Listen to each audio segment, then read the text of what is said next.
4 August রাতেই 3 বাহিনীর প্রধানদের ডাকেন দেশ ছেড়ে ভারতে পালিয়ে যাওয়া শেখ হাসিনা।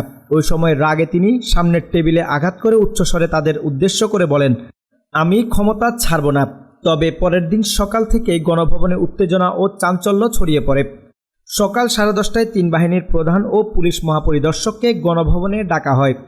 শীর্ষ আইন প্রয়োগকারী কর্মকর্তাদের সঙ্গে বৈঠকে তিনি দৃঢ়ভাবে আগের কথাই পুনরাবৃত্তি করেন। শেখ হাসিনা বলেন, আপনাদের কঠোর হতে হবে, সবকিছু নিয়ন্ত্রণে আনতে হবে। কাজেই কিভাবে কি করবেন আপনারা নিজেদের মধ্যে আলোচনা করে ঠিক করুন। যদিও পরিস্থিতি বুঝতে পেরে ঘনিষ্ঠজনরা শেখ হাসিনাকে বলেছিলেন পদত্যাগ করাই ভালো হবে, কিন্তু হাসিনা তাদের কথা শোনেননি। পরিস্থিতি নিয়ন্ত্রণের বাইরে চলে যাচ্ছে দেখে সেনাপ্রধানও বারবার ফোন করে হাসিনাকে পদত্যাগ করতে বলেন, কিন্তু শেখ হাসিনা উল্টো বিক্ষোভ দমনে সব বাহিনীকে আরও কঠোর হতে বলেন। তবে বাহিনীগুলো এতে রাজি হয়নি। হাসিনা অবশ্য নিজের দাবিতে অবিচল ছিলেন। তিনি সেনাবাহিনী ও পুলিশ প্রধান সহ বিভিন্ন লোকের সঙ্গে যোগাযোগ করতে থাকেন, কিন্তু কেউই তাকে আশা দেননি। বরং তাদের পরামর্শ ছিল সোজাসাপটা, যত দ্রুত সম্ভব অন্য কোথাও চলে যান। হাসিনার নিরাপত্তা কর্মীরাও আশঙ্কা প্রকাশ করেন।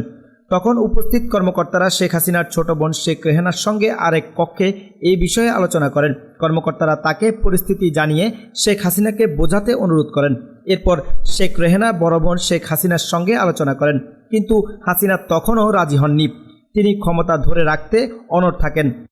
এক পর্যায়ে শীর্ষ একজন কর্মকর্তা বিদেশে থাকা শেখ হাসিনার ছেলে সজীব ওয়াজেদ জয়ের সঙ্গে ফোনে কথা বলেন। জয় তখন তার মায়ের সঙ্গে কথা বলেন। ছেলের সঙ্গে কথা বলার পর অবশেষে পদত্যাগ করতে রাজি হন শেখ হাসিনা।